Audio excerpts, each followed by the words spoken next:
Muita honra, com muito carinho, Dr. Augusto Nicodemos, querido pastor, querido amigo, uma referência para nós, que aceitou o nosso convite com muita alegria, e eu queria orar por ele junto com vocês. Amém? Feche seus olhos, vamos orar. Senhor, muito obrigado pela vida do Dr. Augusto Nicodemos, nosso irmão em Cristo, que tem sido mestre de tantos irmãos, de tantos pastores, de tantos líderes.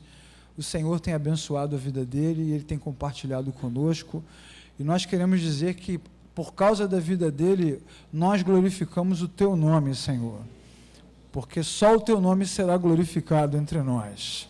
Que ele possa ser abençoado essa noite, que ele possa ser usado pelo Senhor e que a tua palavra seja ministrada para nós em nome de Jesus.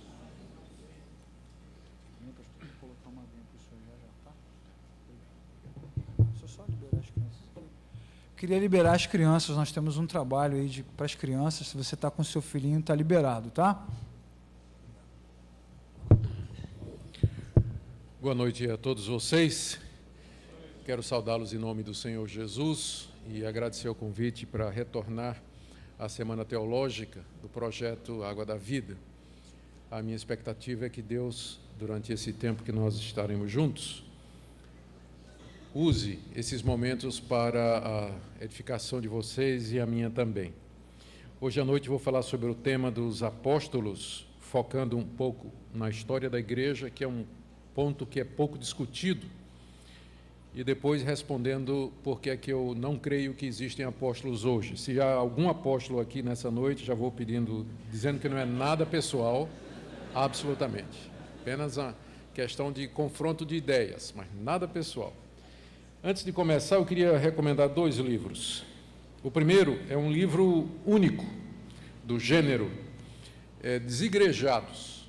Ele é escrito pelo pastor Hidauro Campos, é uma pesquisa sobre a origem histórica do movimento dos desigrejados, suas características e resposta às suas alegações de que a igreja ela é uma instituição humana e que você pode ser cristão e não pertencer a uma igreja. É o único livro em português que faz essa pesquisa e que trata do assunto de uma maneira extremamente clara. Eu queria recomendar, ele está à disposição aí na livraria.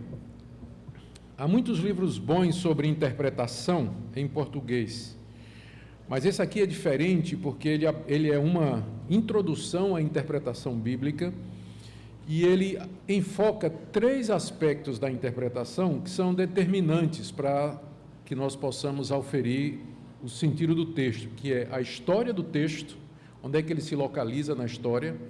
Segundo, o seu gênero literário. E terceiro, a teologia que o controla e a teologia que resulta dele. Então, ele é grosso assim, não é porque ele é um livro chato, é que ele tem muitos exemplos, por isso é um livro gostoso de ler. Quem está querendo aprender sobre interpretação, é um manual precioso, publicado pela Vida Nova. Eu não estou ganhando um tostão por isso, viu, gente? Só para vocês ficarem. Vamos lá, então, falar um pouquinho a respeito dos nossos apóstolos. Hoje à noite não estarei fazendo exposição bíblica, farei amanhã. Mas hoje à noite é mais um estudo histórico e depois, no final, um exame dos argumentos que são usados para dizer que tem apóstolos hoje. Bom, a primeira coisa que eu preciso dizer é que se os apóstolos modernos usassem o título apóstolo no sentido de missionário, eu não teria nenhum problema, porque esse é um dos sentidos em que a palavra é usada no Novo Testamento. Aliás, esse é o sentido básico.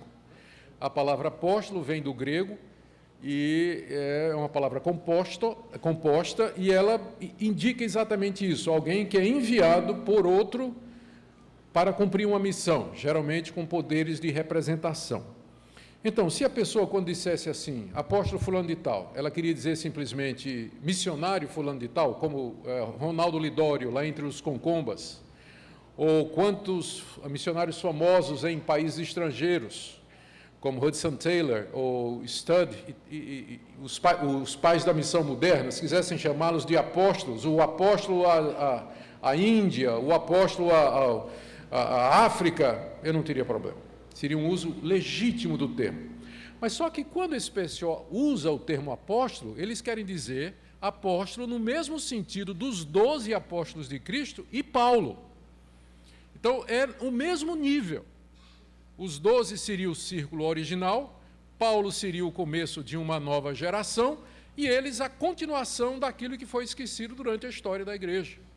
E a grande crítica é que a igreja cristã suprimiu, através da história, esse ofício que seria o maior na igreja, e é por isso que entraram tantas heresias. Como se debaixo deles também não tivesse entrado tantas heresias como tem entrado hoje. Mas eles culpam a igreja de, durante 2000 anos, ter entristecido o Espírito Santo, porque já no final do século I, já começava a surgir a ideia de que apóstolos só os 12 e Paulo. E eles acham que foi um grande erro da igreja. Mas agora, depois de 2000 anos, a igreja acordou e eis os apóstolos de volta, né? Cumprindo o plano original de Deus, que a igreja sempre tivesse apóstolo. Mas será que é isso mesmo? Será que é isso mesmo? Então, como no Brasil existem milhares de apóstolos, milhares, não são centenas não, são milhares de apóstolos, e como eles se organizam em redes apostólicas, e como muitos deles têm uma influência muito grande, e como muitos pastores tradicionais, no desejo de encher as suas igrejas e procurar novos métodos, acabam se submetendo à cobertura espiritual de algum ministério apostólico, por isso que esse assunto é importante. Além do que, nós estamos tratando da questão de liderança da Igreja de Deus. E é por isso que o assunto é importante, porque afeta diretamente a vida das pessoas. Eu preciso dizer que, já pedi desculpas, porque às vezes eu tenho um tom um pouquinho cáustico, não é, com relação a isso, mas, como eu disse, não é nada pessoal, de fato não é mesmo. Eu quero só que a gente possa chegar à verdade a respeito desse assunto, porque o assunto, de fato, nos interessa. Eu disse que o título de apóstolo, ele é muito cobiçado hoje, mas a verdade é que ele já era cobiçado na época do Novo Testamento, nada novo debaixo do sol.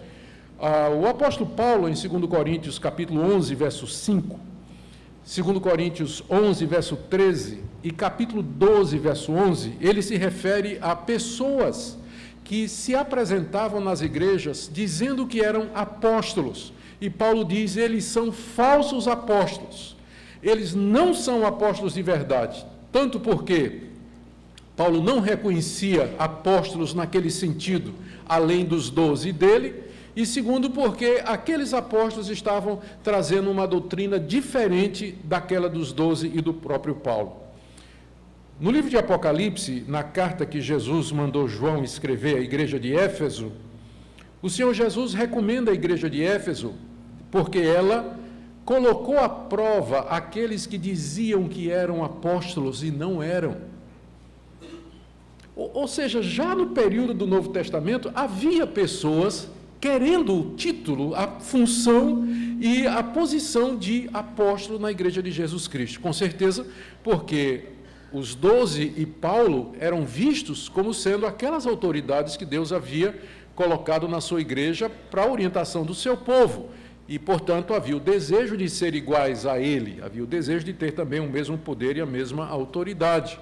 A gente pensa, por exemplo, em Simão Mago, quando viu que pela mão dos apóstolos o Espírito Santo era concedido, ele quis ser como os apóstolos e achou que comprar aquela autoridade e aquele dom seria o caminho. E Pedro o condenou, dizendo, ao inferno você e seu dinheiro, porque você pensou que com dinheiro você compraria o dom de Deus. E é daí que vem um nome simonia, que é uma prática que voltou na igreja na Idade Média, em que as pessoas compravam títulos, bispo, cardeal, através, ou padre, ou vigário, através de dinheiro, né? Isso ficou chamado de simonia. A origem é exatamente a compra que Simão Mago queria fazer dos poderes apostólicos com dinheiro. Logo no final do século I, início do século II, apareceu um movimento na igreja chamado de gnosticismo, que tem esse nome porque dizia que a salvação é através de um conhecimento secreto revelado aos gnósticos e não aos apóstolos. Os apóstolos haviam sido mandados por Deus, não tinha dúvida, mas eles não tiveram a revelação completa, dizia esse movimento. A revelação completa de Deus a respeito da salvação foi transmitida aos que vieram depois dos apóstolos. Os mais conhecidos são, primeiro, Marcião do século II, ele dizia que os apóstolos não tinham entendido tudo, e Ireneu, um dos pais da igreja, no seu livro Contra Heresias, dizia que Marcião era o 10º apóstolo gnóstico, que foi o sucessor de um tal de Cerdo em Roma. Então, na época de Ireneu, já tinha uma linha de apóstolos dentro do gnosticismo. Marcião era o número 10. Porque a gente pensa que depois dos 12 de Paulo morreu esse assunto na igreja, né? Não, sempre teve gente que quis ser apóstolo. Entre os gnósticos havia esse desejo. Marcião é um dos mais conhecidos. Quer ver outro conhecido dentro do gnosticismo? Maniqueu, ou Mani. Esse já vivia no século III. Ele se intitulava o Paráclitos, um título que no Novo Testamento é dado ao Espírito Santo. E ele escreveu, tem várias obras escritas ou atribuídas a ele, a principal, a epístola fundamental. Ele começa dizendo assim: Mani, o apóstolo de Jesus Cristo, aos amados que estão em tal lugar, né? Imitando o apóstolo Paulo naturalmente. E uma carta que ele escreve a um discípulo dele chamado Marcelo, começa assim: Mani, um apóstolo de Jesus Cristo, ao meu filho na fé, Marcelo. Mais um exemplo de que o título continuou a ser cobiçado e usado. Só um detalhe: os maniqueístas acabaram organizando igrejas onde havia 12 apóstolos, e o nome que eles adotaram para si era os Paulícios. E essa seita dos Paulícios foi até a época da Reforma Protestante. Durante a Idade Média, eles existiram como movimento paralelo. As igrejas deles eram organizadas com 12 apóstolos, imitando o modelo lá de Cristo, e eles diziam que eles eram os legítimos sucessores de Paulo e dos 12. Pouco depois da Reforma Protestante, eles desapareceram, mas a ideia continuou. O que pouca gente sabe é que, em reação ao gnosticismo e ao aparecimento desses apóstolos gnósticos, como Marcião, por exemplo, os pais da igreja começaram a pensar: então, espera aí, se não tem apóstolo, quem são os sucessores dos apóstolos então? E eles então vieram com a ideia de que os bispos eram os verdadeiros sucessores dos apóstolos. E o bispo de Roma era o principal, porque Roma havia se tornado, era a capital do império, e a igreja de Roma havia se tornado a igreja mais importante. Então é curioso, porque a reação dos pais da igreja com o movimento apostólico da sua época foi dizer que a sucessão apostólica era através dos bispos. E o resultado nós sabemos o que foi, né? É que o bispo de Roma virou o Papa, que diz que é apóstolo também. Então, no fim, tudo dá em apostolado, né? Não tem como fugir disso aí. Os grandes nomes que encaravam o período apostólico como encerrado, já no século II e III, são Inácio, Clemente de Roma, Ireneu de Leão, Tertuliano, Eusébio de Cesareia. A relação é grande, todos eles diziam: os apóstolos eram um grupo fechado. Juntamente com Paulo, eles compuseram aqueles que Deus levantou na igreja para lançar as bases e escrever a Bíblia. Nós não temos mais apóstolos, o período apostólico cessou, era um período único na história da igreja. Esses que aparecem dizendo que são apóstolos, eles são usurpadores, porque a sucessão apostólica é através dos bispos, que foram discípulos dos apóstolos, que aprenderam com os apóstolos e que nos ensinaram a doutrina apostólica. Hoje a gente olha para trás e imagina que o que eles deviam ter dito é que os apóstolos não têm sucessores, porque eles foram únicos. A continuação da obra dos apóstolos está naquilo que os apóstolos escreveram. Está naquilo que eles escreveram. Eu não preciso de apóstolos hoje, porque eu tenho Paulo, eu tenho Pedro, eu tenho Mateus, eu tenho João. Eles estão aqui, eles me falam todo dia, eu aprendo com eles todo dia. Então, era isso que poderia ter sido dito, os historiadores nos ensinam, naquela época. Mas como eles criaram a ideia da sucessão apostólica através de bispo, o bispo de Roma ganhou preeminência, e logo depois, poucos séculos depois, ele se declara pai da cristandade, ou Papa. e surge o papado que desemboca na Igreja de Roma.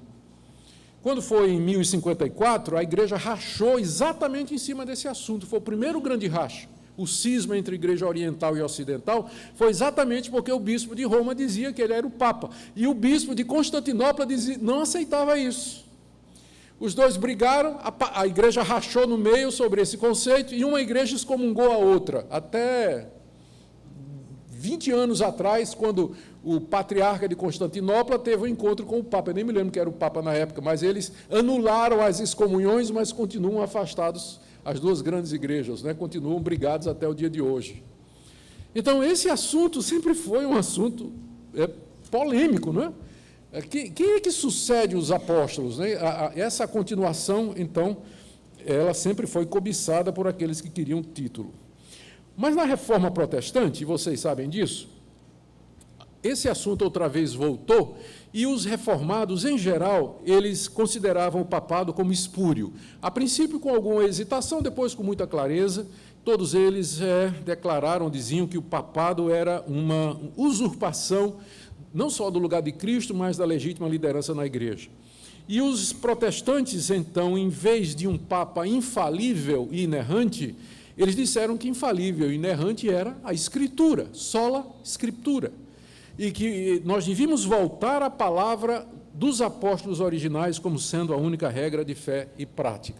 Então, os movimentos que vieram da Reforma Protestante, eles procuraram se ater àquele modelo de liderança que nós encontramos no Novo Testamento, ou seja, que os apóstolos não nomearam sucessores, mas eles estabeleceram presbíteros e diáconos, pastores, para continuar o trabalho prático de pastoreio, de pregação, de orientação, organização e condução das igrejas. Só que, no século XIX, eu fico até meio sem graça de dizer, porque foi dentro da igreja presbiteriana, apareceu um pastor presbiteriano, ele era escocês, depois ele veio trabalhar na Inglaterra, e veio trabalhar com Thomas Chalmers, que era um pastor famoso em Londres. O nome dele era Edward Irving.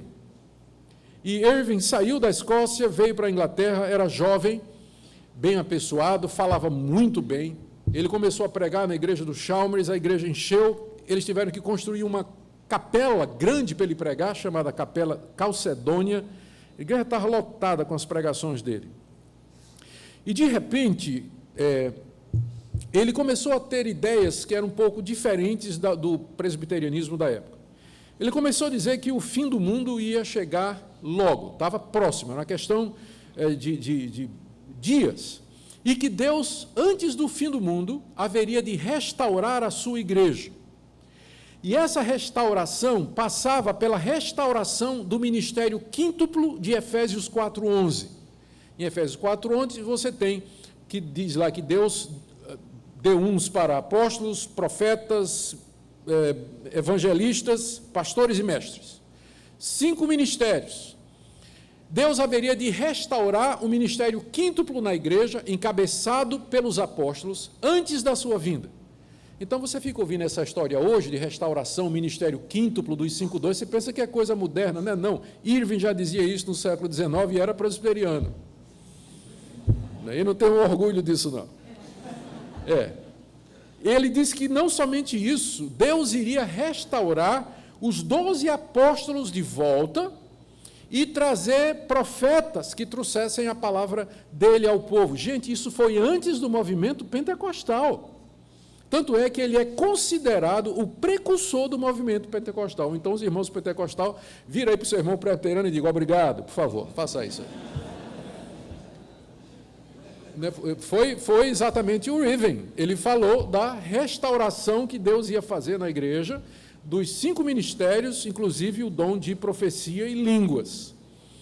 O que aconteceu foi que, quando Irving colocou os 12 profetas, os 12 apóstolos na igreja dele, a primeira coisa que os 12 apóstolos fizeram foi expulsá-lo, porque onde tem apóstolo, pastor não canta de galo, né? E ele foi expulso da igreja, porque a autoridade dele era menor, né?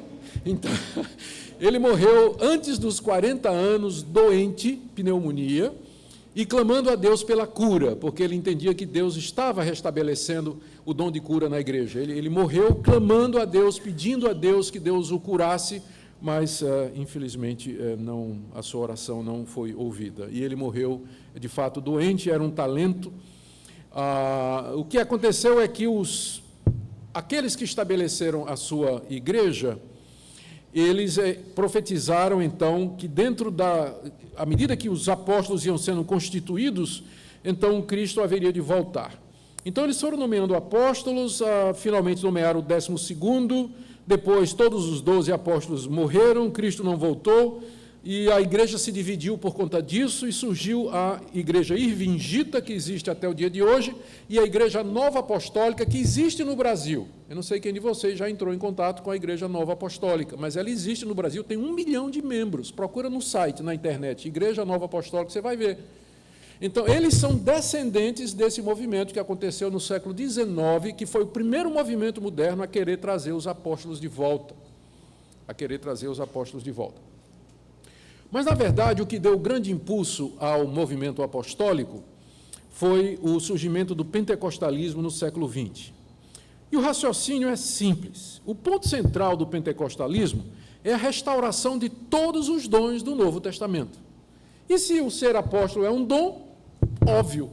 Se Deus está restaurando línguas, profecia, cura, milagres, todos aqueles dons e prodígios, é claro também que os apóstolos estão de volta. A lógica é essa. Só que, é claro, quando o pentecostalismo surgiu, imediatamente, então, começaram a aparecer os apóstolos, né, porque era coerente com a mensagem pentecostal, da restauração de todos os dons. Só que aí houve uma divisão, né, não oficial, mas houve uma divisão teórica, né, prática dentro do movimento, porque alguns pentecostais acharam que aquilo também era demais.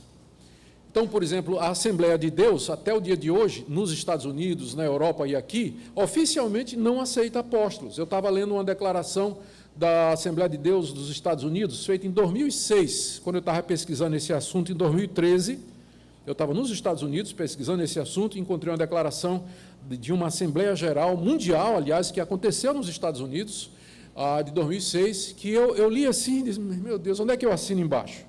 Estava perfeito, o raciocínio perfeito, claríssimo, exegese muito boa. Os apóstolos foram período apostólico cessou, um período único na história da igreja, como os profetas do Antigo Testamento também foram. O número de 12 é óbvio porque era 12, porque é a contrapartida das 12 tribos de Israel, não tem mais. O número está completo, então está todo o raciocínio lá, muito, muito bom, né? A declaração da Assembleia de Deus. Mas não foram todos, né, que hesitaram nessa hora. Eu vou trazer alguns exemplos de igrejas que nasceram com o movimento pentecostal e que se tornaram as primeiras igrejas apostólicas depois do surgimento do movimento pentecostal. A Igreja da Fé Apostólica, em 1908, na Inglaterra, fundada por William Hutchinson, depois que ele teve uma visão de anjos dizendo que Deus estava restaurando o ofício de apóstolo e que ele era apóstolo. A Igreja Apostólica Zion, 1908, na África do Sul, fundada por missionários ingleses que vieram do movimento pentecostal.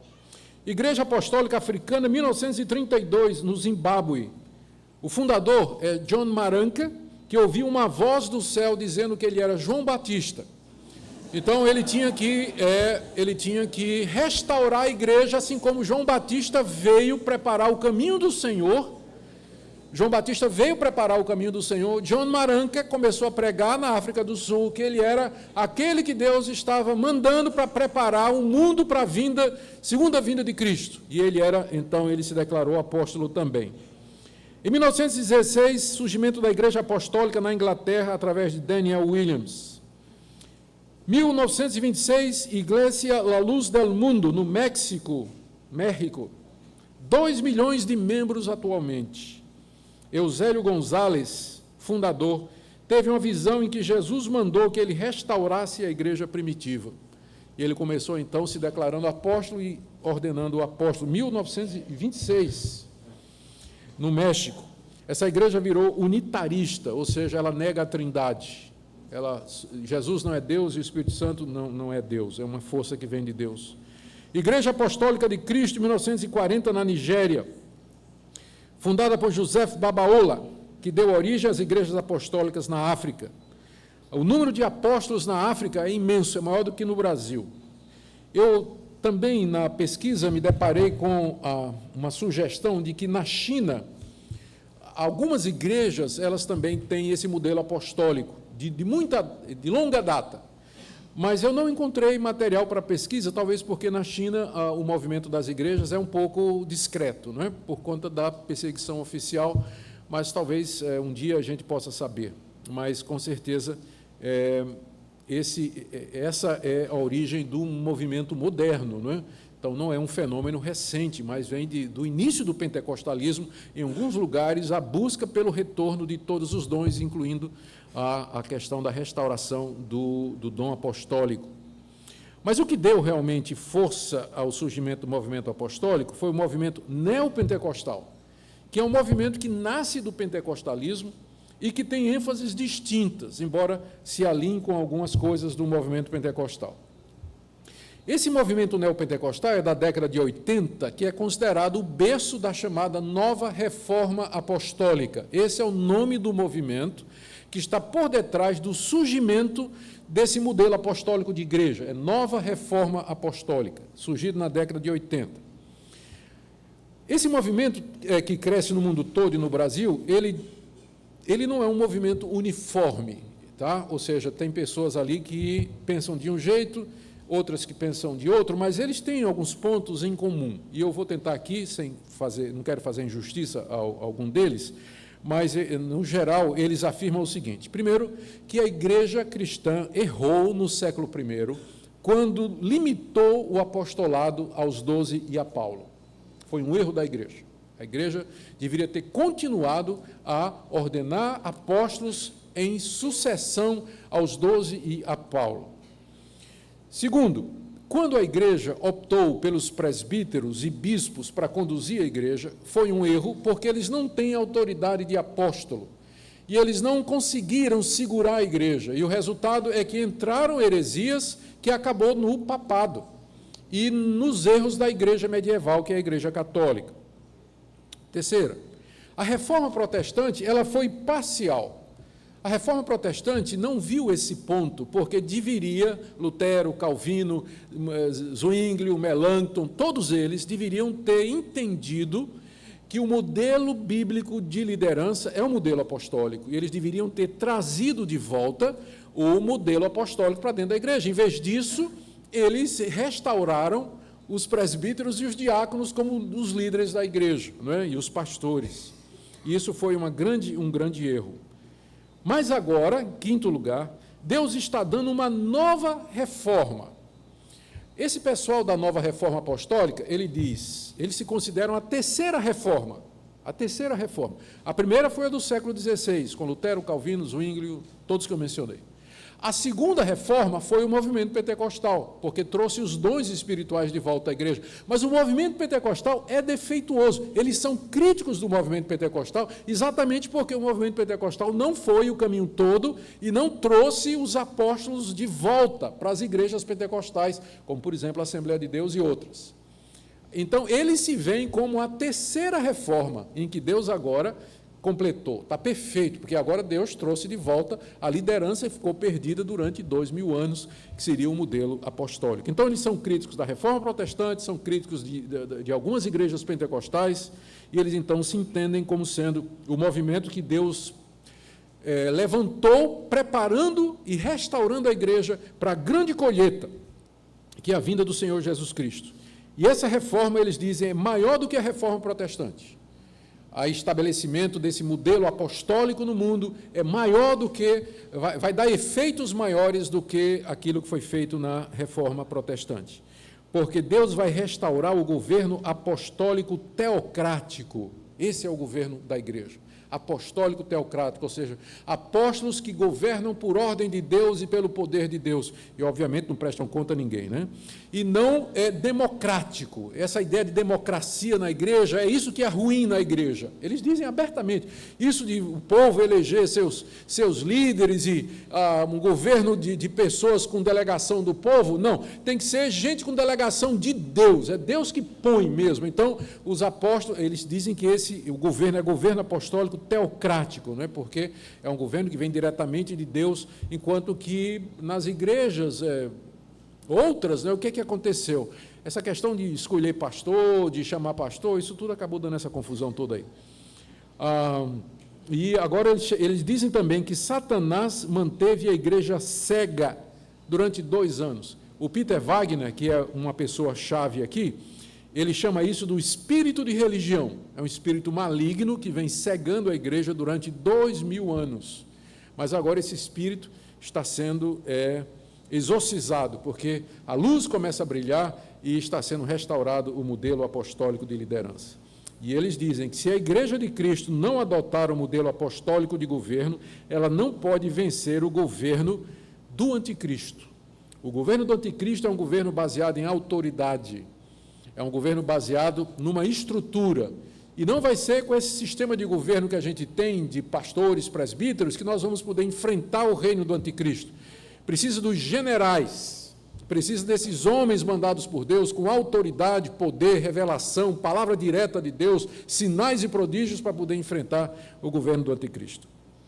Gente, eu estou dizendo isso, mas eu não estou concordando não, tá? Porque eu estou vendo gente fazendo assim, tá? Eu estou só explicando, tá? Eu não estou dizendo que eu concordo com isso, tá? Porque eu estou vendo isso aí mesmo.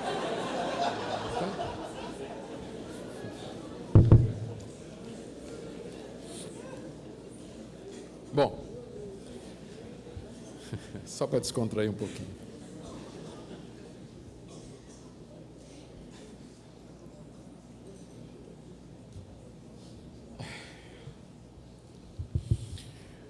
Vamos ver a nova reforma apostólica aqui no Brasil.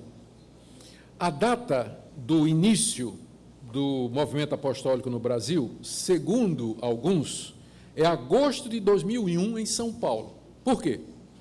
Porque ali o apóstolo Rony Chaves, da Costa Rica, veio ao Brasil para uma conferência que foi organizada pela Neuza Itioca, e lá ele ungiu os 4 apóstolos brasileiros que estão ligados à nova reforma apostólica: Valnice Milhomens, Arles Marques, Mike Chia e Geché Cardoso. Foram os 4 primeiros apóstolos brasileiros que foram consagrados pelo Rony Chaves em 2001 em São Paulo. No ano seguinte, ele voltou e consagrou a Neuza Itioca como apóstola em 2012. René Terranova disse que não. Ele disse que o movimento apostólico começa em 2006, quando ele ungiu os 7 primeiros apóstolos do Brasil em Manaus. 2006, quando ele ungiu os 7 primeiros apóstolos em Manaus. Quem lê o livro de René Terranova, Geração Apostólica, o nome de Geração Apostólica se refere ao fato de que ele recebeu de Deus a revelação direta de que ele seria o pai de uma geração apostólica, e a missão dele era preparar e consagrar apóstolos. É por isso que ele foi intitulado de Pai Apóstolo, porque ele é pai de uma geração de apóstolos. Vocês estão rindo, mas a coisa é séria. Eu sei que dá vontade de rir, mas para muita gente isso é coisa muito séria, né? Porque ele começou a preparar e continua preparando apóstolos, né? Consagrando apóstolos e trazendo apóstolos debaixo da sua cobertura espiritual, né? No Brasil, hoje, então, desde 2006, que é o movimento Terra Nova, ou 2000 eu disse 11, né? Não, é 2011, desculpem. 2011, me corrijam aí, por favor, corrijam aí. 2011, quer seja 2006 René Terranova, 2011 com Rony Chaves, então o fato é que hoje no Brasil há milhares de apóstolos organizados em redes apostólicas. Deixa eu mencionar algumas. A Rede Apostólica Cristã do apóstolo Ricardo Wagner, Conselho Apostólico Brasileiro, onde está Valnice e Neuza Itioca, Coalizão das Igrejas Apostólicas, Confederação das Igrejas Apostólicas do Brasil, que é do Estevão Hernandes, Coalizão Internacional de Apóstolos, que é do René Terranova, e muitos outros. Eu estou dando apenas uma pequena lista, mas no Brasil há redes, há ministérios, há coalizões de apóstolos, e o ingresso nesses círculos varia. Mas, infelizmente, não são todos, mas chega a ponto de você ter que pagar uma anuidade. No caso da coalizão internacional, que está ligada ao Peter Wagner, isso é fácil você verificar no site. Variando de até $6.000 por ano, ou coisa parecida, você pode ter a cobertura apostólica do movimento, e se você trouxer a esposa, tem um desconto também, né, que ela também pode ser o título de apóstola também. Então, eles, por um lado, a cobertura espiritual do apóstolo garante autoridade, visão, liderança, proteção, intercessão. Por outro lado, você tem que andar debaixo da visão do apóstolo, seguindo o modelo dele, a orientação dele, enfim, uma série de coisas dessa natureza. Mas o fato é que no Brasil o movimento é muito grande. O que é que esse movimento no Brasil defende em linhas gerais? Eu vou fazer apenas um resumo aqui. A grande questão, como eu disse, quando eles falam de apóstolos, não é no sentido de enviado, mas é no sentido mesmo que de autoridade, como Paulo e os 12, e especialmente a questão de revelações e profecia. O apóstolo moderno, hoje, que está ligado a esses movimentos, ele é alguém que recebe diretamente de Deus uma palavra de revelação, ele recebe uma visão da parte de Deus, Deus lhe revela como é que ele deve fazer o ministério, todo ano ele tem uma visão para o ano seguinte que ele recebe da parte de Deus, geralmente a base do seu chamado é uma revelação, o seu ministério também é uma revelação, por exemplo, o Mike Shea recebeu uma revelação da chave de Davi, uma chave que ele viu sobre a sua cidade, e na ponta, então, ele deveria construir um ministério, e ele lá edificou lá uma propriedade, um templo, né, para isso aí. Liberação de palavra profética sobre o Brasil, geralmente são palavras de prosperidade, cura, vitória, bênção. É só você entrar nos sites, nesses sites que eu falei aqui, dessas coalizões, você vai ver a palavra profética para 2011, para 2012. Então, libera vitória, libera bênção, libera prosperidade. Isso tudo porque ele é apóstolo e supostamente essas palavras vêm de Deus e são promessas que vêm de Deus para abençoar. Então, a primeira coisa, a primeira característica desse movimento no Brasil é a ligação com revelação e profecia. O apóstolo quase que acaba virando um profeta, na verdade. Ele é o profeta mor, aquela pessoa que é o porta-voz de Deus, cuja palavra não pode ser questionada, é a palavra de visão, liderança e determinação. Uma outra característica do movimento no Brasil, que parece até bem estranha para nós, e a princípio a gente não consegue ver a relação, é que esse movimento é responsável pela introdução do judaísmo na igreja. É responsável pela introdução de costumes judaicos na igreja, a começar de Valnice Milhomens, guardando o sábado, e outras práticas. Na igreja do René Terranova, há um vídeo no YouTube, né, e eu vou falar o que eu vi, há uma cerimônia em que a arca é trazida para dentro da igreja, a Arca da Aliança, uma réplica da Arca da Aliança é trazida para dentro da igreja, nos ombros de, eu não sei, diáconos ou obreiros da igreja, marcando o início do culto. A Arca da Aliança era onde estava a lei de Deus e simbolizava a presença de Deus no Israel antigo e ficava dentro do Templo de Salomão. Era o símbolo maior do judaísmo e do Antigo Testamento. Eu não sei o que uma arca está fazendo depois de Hebreus, depois de Gálatas, depois de Romanos, depois de Colossenses, eu não sei o que é que uma arca está fazendo dentro de uma igreja evangélica. Não tenho a menor ideia do que é que isso estaria fazendo ali. Mas eles reintroduziram o shofar, né, o toque de shofar para chamar a igreja para se reunir, o candelabro de Israel, e o pior de tudo agora é o Templo de Salomão E apesar de foi um bispo, né, que fez, né, não foi nenhum apóstolo, mas o Templo de Salomão, lá em São Paulo. E o Edir Macedo, né, se vestindo de rabino para ódio dos judeus, né, brasileiros, né, que ficam furiosos com esse tipo de coisa, e reintroduzindo o judaísmo na igreja. Eu li uma O Conselho Apostólico Brasileiro, em 2011, pronunciou a bênção das 12 tribos sobre o Brasil. A bênção das 12 tribos sobre o Brasil. Certo? E eu fico pensando o que é que o judaísmo poderia nos ajudar, porque o pessoal pensa que só porque está ligado aos judeus seria mais espiritual. Uma vez apareceu um rapaz muito animado, trazendo, olha, pastor, aqui, ó, interpretação rabínica do Novo Testamento. Eu disse, mas o que é que leva você a pensar que os rabinos entendem do Novo Testamento mais do que nós? Não é porque você está esquecido quem é que rejeitou Jesus? Quem é que interpretava o Antigo Testamento de uma forma que negou cabalmente a presença de Cristo? A quem Paulo estava se referindo quando ele diz que quando eles liam o Antigo Testamento eles tinham um véu sobre o rosto e que não entendia nada, tinha que se converter para poder entender? Por que você acha que isso aqui interpreta o Novo Testamento melhor do que um cristão dedicado que estuda? Porque é judeu? E aí, em nome disso, gente, está sendo trazido de volta para a igreja, guarda as festas de Israel, o calendário judaico. Daqui a pouco o pessoal está se circuncidando. Não tenho dúvida. Não tenho dúvida. Marque minhas palavras. Eu sou presbiteriano, mas posso estar profetizando aqui. Tá bom?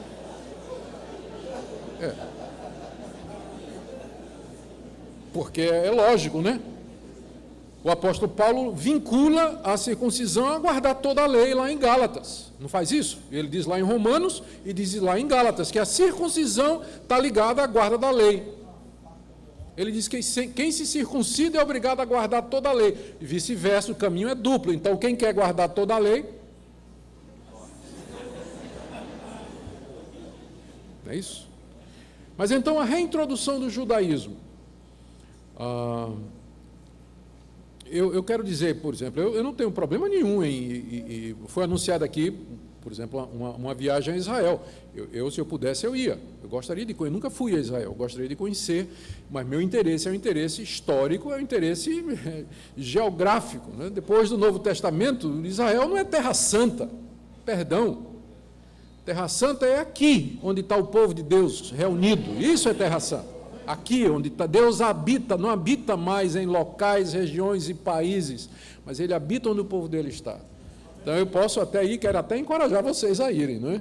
Mas se for, eu vou por um interesse histórico, geográfico, quero ver, conhecer os lugares onde o Senhor Jesus orou. Mas eu não vou trazer água do Jordão, óleo do Monte das Oliveiras para ungir o povo, né, azeitona, não vou fazer nada disso, pode ter certeza, porque não tem valor nenhum. Gente, sinceramente, né? Bom, tá. Mas o movimento apostólico promove isso. Esses homens promovem esse tipo de coisa.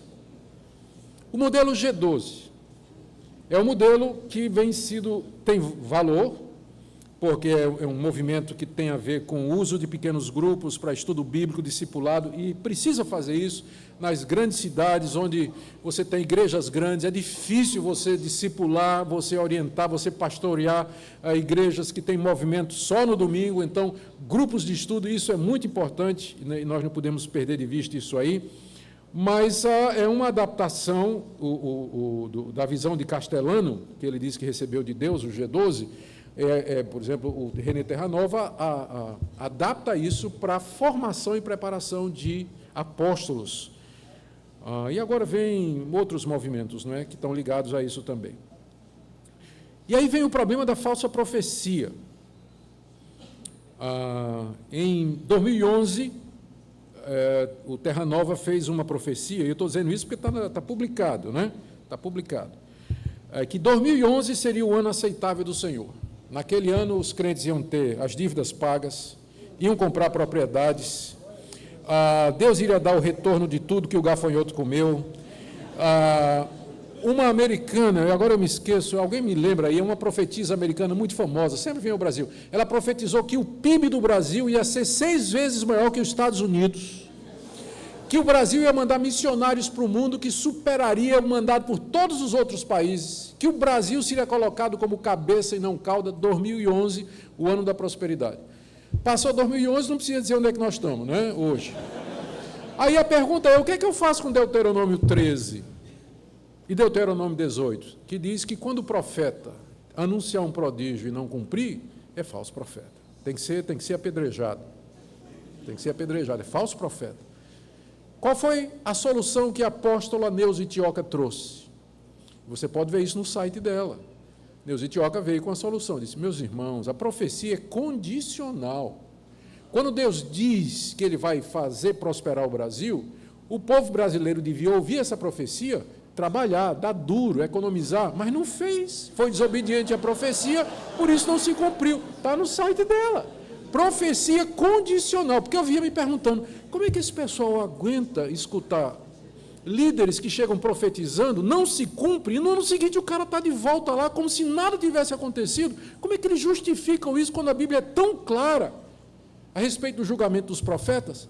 E a solução é essa, é condicional. Aí é fácil, né, ser profeta. Eu profetizo bênção sobre você, você vai prosperar, você vai arrumar um marido, a sua vida vai ser feliz. Se no fim do ano não aconteceu, não aconteceu nada que você profetizou, mas você saiu procurando marido? Não, então é por isso. A culpa não é de Deus, a culpa é sua. Eu fico pensando se as profecias do Antigo Testamento, tipo assim, virá o Salvador a Israel. Isaías olhando no capítulo 53, dizendo, ele foi crucificado, morto pelas nossas transgressões. Se profecia fosse condicional, haveria redenção. Nós estaríamos salvos hoje. O retorno de Cristo é condicional ou não? Os profetas do Novo Testamento, quando eles falavam e anunciavam a palavra do Senhor, anunciavam com certeza, é isso que Deus vai fazer. E o teste do profeta era o cumprimento daquilo. Com certeza. Agora você compara com o que esse pessoal fala. Compara com o que esse pessoal fala. Outra coisa que a gente percebe é a teologia da prosperidade. Parece que é marca de todo apóstolo. A adoção dessa teologia que diz que Deus vai abençoar financeiramente, que Deus quer que todos os seus filhos sejam prósperos financeiramente. E alguns chegam ao ponto de sugerir que, se você está apertado financeiramente, é que você ou é infiel, ou você não tem fé, ou você está desobedecendo a Deus, ou você não está doando ou dando a Deus, ou fazendo sacrifício. Enfim, essa teologia ela acaba sendo uma teologia muito cruel. E eu creio que ela é responsável pela maioria dos desigrejados que está no Brasil hoje, que ficaram decepcionados, venderam o que tinham, deram oferta, deram dinheiro, se sujeitaram a líderes inescrupulosos, mercenários, que arrancaram até a cama. Eu conheço um caso de uma senhora que vendeu a cama para poder fazer o sacrifício na igreja. E esse pessoal hoje faz a grande massa dos desigrejados, que não quer saber de igreja, de pastor e de evangelho. Porque esse pessoal está fazendo promessas que Deus não fez. Meu irmão, Deus não está prometendo felicidade, prosperidade, riqueza ao seu povo aqui nesse mundo, ao contrário. O que ele diz é, se alguém quer vir após mim, a si mesmo se negue, dia a dia tome a sua cruz e me siga. A quantidade de passagens do Novo Testamento que ensina o crente a sofrer, leia Tiago, leia Romanos, 1 aos Coríntios, onde os apóstolos estavam preocupados em dizer ao povo, gente, esse sofrimento, 1 de Pedro, não estranhe esse fogo ardente que surge no meio de vocês, que vem provar vocês. O início da carta de Tiago, meus irmãos, tenham por motivo de toda alegria passar por toda sorte de sofrimento. Porque aqui não é o nosso lugar, nós somos peregrinos, nós estamos de passagem aqui de fato é um vale de lágrimas. E Deus permite, às vezes, o sofrimento, a dor, a angústia. Quando vem a crise financeira, como está aqui no Brasil, ela pega crente e descrente. Na hora que a fábrica for fazer a demissão, você vai junto, mesmo sendo um crente fiel. Quando cai um avião, morre crente e descrente. O crente não fica lá no céu batendo assim. Não é verdade? Vê se não tem crente doente de dengue, nessa epidemia que está varrendo o país. Não, meus irmãos. A diferença do crente e do descrente não é que só acontece coisa boa com o crente e o ruim sofre sempre. Não, a diferença é que nós enfrentamos o sofrimento de outra maneira. Nós sabemos como nos comportar, como Paulo diz, sei viver contente em toda e qualquer situação, tanto sei viver com carência, quanto ter em abundância. A diferença do crente é exatamente essa, porque a esperança dele está na glória, e não aqui nesse mundo. Mas esses líderes, através dessa teologia, tiram a esperança eterna e focam o crente aqui nesse mundo, e faz com que ele se torne, que ele corra atrás de prosperidade e de outras coisas, e meça o amor de Deus por estas coisas, e quando elas faltam, eles dizem, Deus não me ama, Deus não gosta de mim, eu não valho nada, e assim por diante. É um mal muito grande. Mas a última característica desse, que eu quero apontar, tem outras, né, mas aqui, é que geralmente os apóstolos não prestam contas a ninguém, especialmente daqueles que estão no topo. Se eu disser alguma bobagem, o meu presbitério vai chamar a minha atenção. Anualmente eu tenho que prestar contas do dinheiro que entra na minha igreja. Aliás, se você for na minha igreja, todo domingo tem um balancete financeiro da igreja, dizendo, entrou isso, foi gasto isso. As igrejas históricas geralmente fazem isso. As igrejas sérias, elas geralmente fazem isso. Elas prestam conta do dinheiro que entra, do dinheiro que sai. Tem conselho, geralmente a liderança é feita através de equipe. É muito perigoso quando um homem só tem o poder de governo e ele não responde a ninguém. É muito perigoso isso. É muito perigoso isso.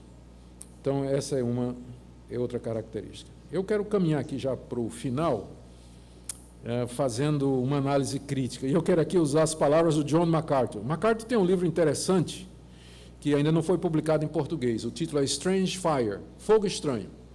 Ele tem um capítulo sobre a nova reforma apostólica. E ele começa dizendo, não é nova, não é reforma e não é apostólica. Então, eu vou pegar essa definição do MacArthur para basear a minha. Ele diz assim, não é nova, porque conforme nós já vimos, a busca do título de apóstolo vem desde o primeiro século.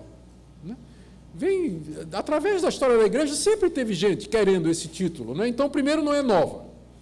Segundo, ele diz aqui, não é reforma, porque quando houve a reforma protestante, o movimento foi o contrário. Os reformadores queriam sair do modelo apostólico do papado e voltar às escrituras. Mas agora o movimento é o contrário, eles querem sair da autoridade da escritura de volta à autoridade de um homem só, que tem revelação direta da parte de Deus. Então não tem nada a ver com a reforma protestante, é o contrário. Os reformadores queriam voltar aos primeiros apóstolos. E eu quero aqui até dizer que não diga que os reformadores disseram que apóstolo bom é apóstolo morto, porque eles nunca disseram isso, certo? Mas, no fundo, é mais ou menos isso, né?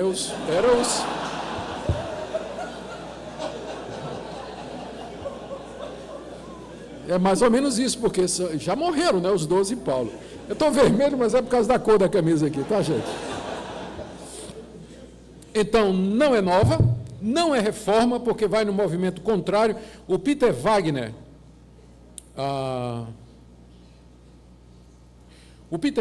que é o maior defensor desse movimento apostólico, e acho que eu vou tirar um minutinho para falar sobre Wagner aqui, ele diz que é Satanás, presta atenção, num dos livros dele, é Satanás quem leva os cristãos a se concentrar no que o Espírito Santo disse, ele está se referindo a quê? Bíblia. E não no que ele diz. Está se referindo a quê? Revelação direta. Tá? Ele diz que é Satanás que faz com que os crentes se concentrem no que o Espírito Santo disse e não no que o Espírito Santo diz. Mas eu não vejo nenhuma contradição entre o que o Espírito Santo disse e o que o Espírito Santo diz, porque é a mesma coisa. Não é isso? Não tem diferença nenhuma do que ele disse e do que ele diz. Ele está dizendo a mesma coisa. Ele está nos guiando através daquela palavra que ele inspirou. Tem uma frase, não é minha, né, mas a frase, mas é mais ou menos assim. Você quer ouvir a voz de Deus audível? Não, você quer ouvir a voz de Deus? Leia a Bíblia.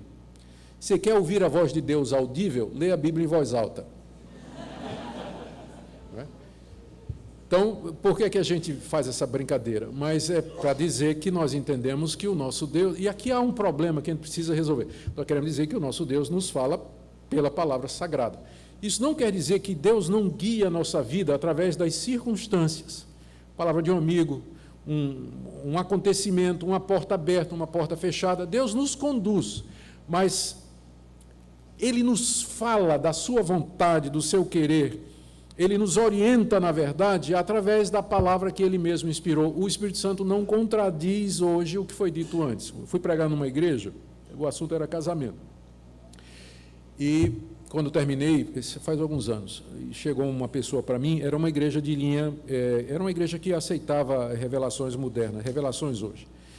E aí eu fui, quando terminou, uma pessoa veio falar para mim, disse, pastor, eu estou aqui meio desesperado, porque meu casamento não está muito bom, a minha mulher não é crente, e apareceu uma irmã na igreja profetizando que Deus tinha uma serva para mim na igreja. E eu estou assim, meio sem saber, eu estou casado com uma descrente. E apareceu essa irmã na igreja profetizando que Deus tinha uma serva preparada para mim aqui na igreja. O que eu faço? Eu disse, meu irmão, abri em 1 Coríntios capítulo 7, onde Paulo diz assim, se algum irmão tem mulher incrédula e ela consente em morar com ele, não a deixe. Eu perguntei, a sua mulher é incrédula? É, pastor. Mas ela quer viver com você? Quer, pastor. Ela quer ficar comigo. Ela não está querendo ir embora, não, quer ficar comigo. Digo, então, acho que essa profecia aí não é de Deus, não, meu irmão. Provavelmente essa profetisa é a candidata, né? Ela é a candidata. Mas no Espírito Santo não se contradiz. Ele não se contradiz. Porque Paulo, falando pelo Espírito, diz para você que a gente não pode largar a esposa só porque ela é descrente. Se ela consente, fica conosco. Né? Então, não é reforma, porque o espírito da reforma protestante é sola escritura. A palavra de Deus é nossa regra de fé e prática. Então, nós vamos por ela. E não é apostólica, segundo as palavras do John MacArthur. Por que não é apostólica? Primeiro, porque não tem as marcas dos apóstolos, e aqui a gente vai entrar mais um pouquinho na parte de exegese e já na resposta. O apóstolo, a palavra apóstolo, ela é usada no Novo Testamento em basicamente dois sentidos similares, porém distintos. Primeiro, para se referir a um grupo fechado, distinto, composto dos 12, entendido Matias como substituindo Judas, e o apóstolo Paulo, que veio depois, que não é parte dos 12, mas é, como ele mesmo diz, um nascido fora de tempo. Ele mesmo considera os 12 um grupo à parte, ele nunca quis ser parte dos 12, o apóstolo Paulo, mas ele se considera com a mesma autoridade, e você vê isso em Gálatas 2, quando lá está relatado a divisão do trabalho que aconteceu lá em Jerusalém, na visita que Paulo fez aos que eram apóstolos antes dele. Paulo está ali. E o segundo sentido em que a palavra apóstolo é usada no Novo Testamento é no sentido de alguém que é enviado com uma missão. Alguém que por exemplo, Epáfras, Paulo se refere a Epáfras como sendo missionário dos filipenses. Em que sentido Epáfras era apóstolo dos filipenses? Paulo usa a palavra apóstolo para se referir a Epáfras em Filipenses. Em que sentido Epáfras era apóstolo? Porque ele veio lá de Filipos visitar Paulo em Roma trazendo uma oferta. Ele foi enviado da igreja de Filipos com uma missão. Era nesse sentido que ele era apóstolo. Então, o que você tem que fazer é analisar o contexto e ver em que sentido a palavra apóstolo está sendo usada. E quando você verificar isso, você vai ver que há um sentido em que o apóstolo se dirige somente aos 12, e o apóstolo Paulo, e que eles têm as seguintes características. Primeiro, eles foram chamados diretamente por Cristo. Os 12 foram chamados por Cristo. Matias, ele foi escolhido pelos 12, pelos 11, depois que eles oraram e disseram, Senhor, Tu que conheces o coração de todos, mostra a quem Tu tens escolhido. E Paulo foi chamado pelo Cristo ressurreto no caminho de Damasco. E aqui você tem que fazer a distinção entre visão e aparição de Cristo. O que aconteceu no caminho de Damasco foi uma aparição de Cristo ao apóstolo Paulo. A aparição, ela é fora da pessoa. Tanto é que outros viram. Os que estavam com Paulo caíram no chão. Alguns ouviram a voz, viram alguma coisa, não entenderam o que Cristo estava falando, porque Cristo provavelmente falou em hebraico, aliás, falou em hebraico. E o único rabino ali era Paulo. Naquela época, quem falava hebraico era o rabino, o povo falava aramaico. Ninguém entendeu o que Jesus falou, só Paulo. Mas eles viram que alguma coisa aconteceu com Paulo. Uma visão é o que aconteceu com João na ilha de Pátimos. Ele teve uma visão de Cristo. Se alguém tivesse ao lado de João, só viria João. E o pessoal olha, ué, o que é que ele está vendo? Mas só João estava vendo, porque a visão é dentro. Mas depois de ter subido aos céus, Cristo só apareceu a Paulo. Tanto é que em 1 Coríntios 15, ele diz o quê? E depois de todos foi visto por mim, o último, como nascido fora de tempo.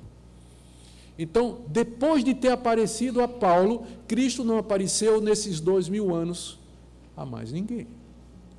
Por isso, Paulo é o último. Foi chamado diretamente pelo Cristo ressurreto. Quando você lê o testemunho desses apóstolos modernos, geralmente eles vão alegar ou uma palavra de profecia ou uma visão que eles tiveram, Deus dizendo que ele era apóstolo. É bem diferente da experiência dos 12 e do apóstolo Paulo no caminho de Damasco. Os 12 e Paulo eram testemunhas da ressurreição, eles viram o Cristo ressurreto. É por isso que eles são distintos. Deus os levantou para dar testemunho, para escrever a respeito do que eles viram, a ressurreição de Cristo. Eles fizeram sinais e prodígios que é difícil igualar hoje, que você não tem paralelo nos dias de hoje. É só ler o livro de Atos dos Apóstolos. Eles foram chamados para escrever Escritura. Deus os levantou para escrever o Novo Testamento. Paulo escreveu a maior parte dos livros do Novo Testamento. Os demais apóstolos também escreveram. Quem não era apóstolo era ligado ao círculo apostólico, como Lucas e como Marcos. E Tiago, que escreveu, e Judas, que escreveu, os dois eram irmãos de Jesus. Então, era um pessoal ligado ao círculo apostólico. Eles tinham uma missão específica. Eles foram chamados para lançar o fundamento da igreja. O número 12 equivale às 12 tribos de Israel. João, no livro de Apocalipse, vê a Jerusalém celestial e lá tem as colunas e as portas com o nome das 12 tribos e dos 12 apóstolos. É claro, o nome de Paulo não está lá. O que está lá é o de Matias, e não o de Paulo. Mas por que 12?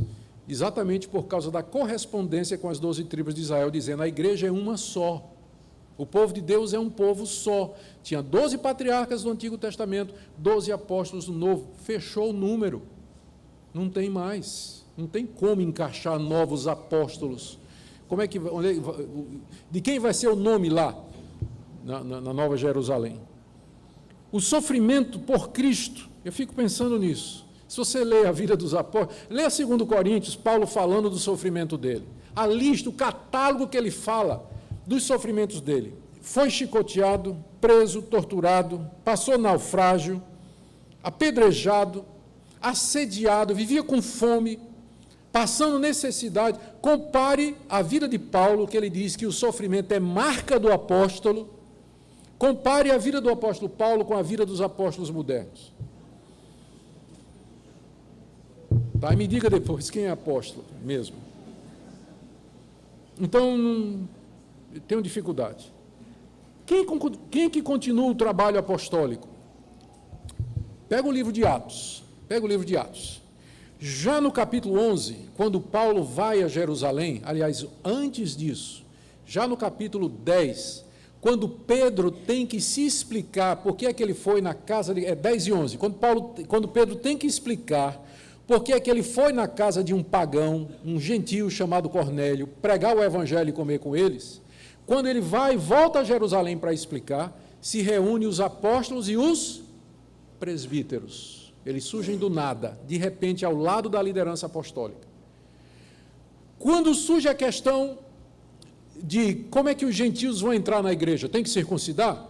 Paulo sobe a Jerusalém para defender a salvação pela graça, sem as obras da lei, e ele vai se defender diante de quem? Os apóstolos e os presbíteros. Quando a carta é escrita no final de Atos 15, no fim do concílio, quem é que assina? Os presbíteros. Quando Paulo, no capítulo 20 e poucos, chega a Jerusalém pela última vez, quando ele é preso e vai para Roma, para se entrevistar com a liderança da igreja de Jerusalém, ele não encontra mais nenhum apóstolo. Quem é que está na liderança da igreja de Jerusalém? Os presbíteros. Então, os presbíteros são, quando falo presbítero, é interpretado de maneira diferente em algumas tradições. Inclui pastor, inclui o bispo, tá? Então, tem nuances diferentes aí. Mas eram pessoas que tinham uma determinada qualificação, você vê lá em 1 Timóteo capítulo 3, em Tito capítulo 1, e que eram aqueles que Deus queria colocar na liderança da igreja. Então, os sucessores naturais do trabalho apostólico foram os presbíteros. Os apóstolos lançaram o fundamento, escreveram Bíblia. O trabalho dos presbíteros, pastores e bispos é pegar o fundamento apostólico e aplicar aos nossos dias. Nós não temos nova revelação, nós não escrevemos escritura, embora Peter Wagner diga, num dos livros dele, que o escrito dos apóstolos modernos não substitui a Bíblia, mas bem que pode ser colocado ao lado, para complementar. Eu não tenho essa posição com relação às institutas de Calvino, pode ter certeza. Admiro Calvino, mas nem de perto as institutas chegam para complementar a Bíblia para mim, nem de perto. Nós respeitamos esses homens que Deus levantou através da história da igreja, cujos escritos são importantes. Mas eles são os primeiros a dizer, sola Escritura, ela é o fundamento da igreja, não tem outro. Por isso, queridos, agora deixa eu terminar aqui, pegando as duas principais dificuldades, aliás, os dois principais argumentos que são usados pelos chamados apóstolos modernos. Primeiro, são as listas dos dons, 1 Coríntios 12, 28 e Efésios 4, 11, e o segundo é que tem pessoas chamadas de apóstolos, além de Paulo, no Novo Testamento. Eu vou começar com o último, porque eu já falei. Tem pessoas chamadas de apóstolo no Novo Testamento, além dos 12 Paulo, como, por exemplo, Timóteo, Barnabé, Epáfras, Andrônico e Júnias. Mas se você olhar o contexto, você vai ver que eles são chamados de apóstolos no sentido de enviado das igrejas locais. O exemplo mais claro está lá em Atos 13 e 14. Em Atos 13, a igreja de Antioquia se reúne, chama Barnabé e Paulo, o Espírito Santo manda separar os dois e os envia para pregar o evangelho. Então, Paulo e Barnabé saem como enviados da igreja de Antioquia. São missionários da igreja de Antioquia na primeira viagem missionária de Paulo. No capítulo 14, eles estão em Icônio e Listra, e lá Lucas se refere, e diz assim, os apóstolos Paulo e Barnabé 2 vezes. Aí o pessoal está vendo? Sim, mas espera aí, em que sentido Paulo e Barnabé são chamados de apóstolos aqui? Leia o capítulo 13. Eles eram apóstolos no sentido de enviados da igreja de Antioquia. Aí, Epáfras, está dizendo, Paulo chama Epáfras de missionário, de apóstolo, mas como? Porque ele foi enviado da igreja de Filipos para suprir uma necessidade de Paulo. Como eu disse, eu não tenho problema nenhum se quisessem usar o nome apóstolo nesse sentido, de alguém que é enviado para a igreja, por uma igreja, para começar um trabalho, para cumprir uma missão, até missão assim, de levar uma oferta para os pobres. O nome apóstolo é usado até para isso, encarregado de levar dinheiro de uma igreja para outra. O nome apóstolo é usado no Novo Testamento, que é o caso de Epáfras. Agora vamos para a lista de dons. Efésios 4:11.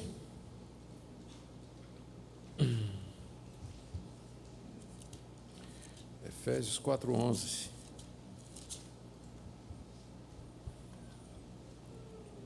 E ele mesmo concedeu uns para apóstolos, outros para profetas, outros para evangelistas e outros para pastores e mestres.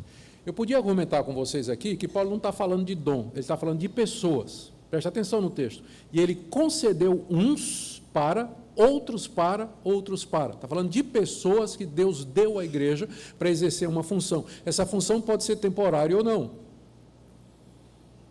Tá? Então, ele não está necessariamente falando de dons aqui. Ele está dizendo que Deus deu a estas pessoas. É claro que elas são dotadas. Mas tudo bem. Eu podia argumentar dessa forma. Eu podia usar... Mas o ponto que eu quero chegar aqui é um ponto simples de interpretação bíblica. Geralmente, o sentido de uma palavra é determinado pelo seu contexto.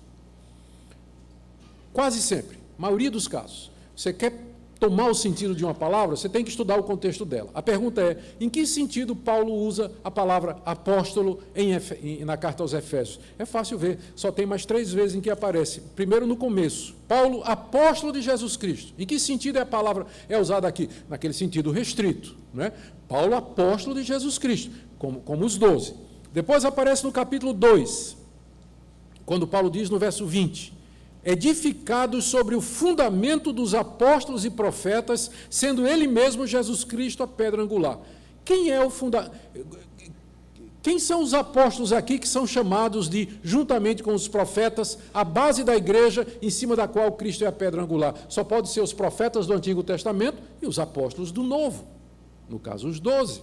Mesma coisa aqui, mais adiante, quando Paulo fala, no capítulo 3. Segundo a revelação me foi, verso 3, segundo a revelação me foi dado conhecer o mistério, conforme escrevi há pouco resumidamente. Verso 5, ele fala: o mistério de Cristo, qual em outras gerações não foi dado a conhecer aos filhos dos homens, como agora foi revelado aos seus santos apóstolos e profetas. Quem vocês acham que Paulo tem em mente quando ele escreve os santos apóstolos e profetas a quem foi dado a conhecer o mistério de que Cristo é o Salvador dos gentios também? Ele está falando de quem? Dos apóstolos que iam de uma cidade para outra levando dinheiro para dar oferta? Está falando dos 12, claro. Então, por que é que no capítulo 4... eu vou tomar a palavra apóstolo no nosso sentido? Se Paulo consistentemente na carta está usando a palavra apóstolo para se referir ou a ele ou aos 12. Então, ainda que apóstolo aqui seja usado, ser considerado como um dom, que eu penso que não está sendo falado aqui como um dom, mas ainda assim ele está se referindo aos 12. E a interpretação é muito simples. Deus deu os apóstolos à igreja, eles estão conosco até o dia de hoje, gente. Eles nos falam através dessa palavra. E as pessoas, recuperar o dom quíntuplo, né, o quíntuplo ministério, mas ele nunca fugiu da igreja. Sempre teve, sempre que a igreja foi atenta à voz da Escritura e da palavra de Deus, ela é igreja apostólica. Igreja é apostólica quando ela está em cima do fundamento dos apóstolos, que está aqui. É isso que é ser igreja apostólica. Que eles nos falam por essa palavra. 1 Coríntios 12, 28... é a mesma coisa. Se você prestar atenção, você vai ver outro detalhe, que às vezes passa despercebido. A lista é muito conhecida, e ela diz assim: a uns estabelecer Deus na igreja, primeiramente apóstolos, em segundo lugar profetas, em terceiro lugar mestres, depois operadores de milagres, depois dons de curar, socorro, governo, variedade de línguas. Você percebe nessa lista que ela tem uma divisão. A primeira parte da lista é numerada, primeiro, segundo e terceiro. Essa numeração é em ordem de importância. Em que sentido é importante com relação a quê? Todo mundo sabe que a igreja de Corinto era uma igreja que valorizava o dom de línguas acima de qualquer outra coisa. E Paulo não estava muito feliz com isso. Ele escreve o capítulo 13 dizendo: ainda que eu falasse a língua dos homens e dos anjos e não tivesse amor, nada seria. E no capítulo 14 ele diz: língua só se for interpretada no culto, para que a igreja receba edificação. Ele regula o dom de línguas no capítulo 14. Por quê? Porque a igreja de Corinto era uma igreja que era fã do dom de línguas e achava que era o dom principal. Os coríntios tinham uma lista da importância dos dons. Imagina qual era o dom que vinha no topo dessa lista. Línguas. E quem era o último? Com certeza apóstolo, porque os coríntios estavam rejeitando a autoridade de Paulo. Veja o que ele diz no capítulo 9. Por que vocês estão me julgando? Será que eu não tenho direito como apóstolo? Capítulo 9 é uma resposta de Paulo ao julgamento que os coríntios queriam fazer. Eu disse corintianos? Desculpem, foi sem querer. Os coríntios estavam fazendo do ministério de Paulo. Então, aqui no capítulo 12, quando ele diz primeiro apóstolos, ele está invertendo a lista de prioridades da igreja de Corinto. E está dizendo: Deus nos colocou como autoridade, vocês têm que nos ouvir e nos acatar. E, mais uma vez, eu não consigo fugir da impressão de que Paulo está se referindo a ele e aos 12, a quem Deus colocou como ofício maior da igreja, através de quem veio o Novo Testamento, o fundamento da igreja, o testemunho da ressurreição. Acho muito difícil aqui nós encontrarmos base para dizer que no dia de hoje nós temos apóstolos como os 12 e com Paulo. Queridos, alguém pode perguntar, mas qual é o problema com esse tipo de coisa? Eu creio que existem muitos problemas. O principal deles é que, geralmente, os apóstolos, esse sistema apostólico, primeiro, além de ser, para mim, um desvirtuamento do ensinamento bíblico sobre liderança, ele acaba introduzindo portas para a entrada de doutrinas e práticas estranhas, uma vez que, geralmente, os apóstolos não têm que responder a ninguém. Fora isso, não é uma liderança sadia. Liderança boa é compartilhada, onde um homem só não tem poder absoluto sobre a consciência de outros. E está muito errado quando uma pessoa só ela vai governar sobre outros. O sistema bíblico é o sistema de colegiado. Paulo, quando passava, ele passava sempre elegendo presbíteros nas igrejas. É isso que ele promovia, a eleição de presbíteros nas igrejas. Quando eu falo presbítero, por favor, adapte ao seu modelo, né? Pastores, bispos ou ministros, como você quiser chamar. Mas o importante é a pluralidade do ministério. A minha oração é que Deus... A nossa igreja no Brasil está passando por um momento muito especial de crescimento. E nós precisamos de uma liderança sadia. Senão eu temo. A gente que conhece a história da igreja e dos grandes avivamentos, a gente percebe que muita coisa se deu a perder, não é por causa do povo, mas por causa da liderança. A liderança dá o sinal errado. Vem da liderança o cisma, a heresia, o falso ensino, a divisão, o escândalo moral. Então nós precisamos de lideranças que realmente sejam submissas a Deus, a palavra de Deus, para guiar essa igreja jovem. A igreja brasileira é jovem. Ela é uma igreja pujante, que vem crescendo pela graça de Deus, e nós precisamos seguir a palavra na liderança, senão nós corremos o risco de pôr a perder isso que Deus tem para nós. Amém? Ó Deus, nós queremos nos sujeitar a Ti agora e pedir que Teu Espírito Santo nos conduza.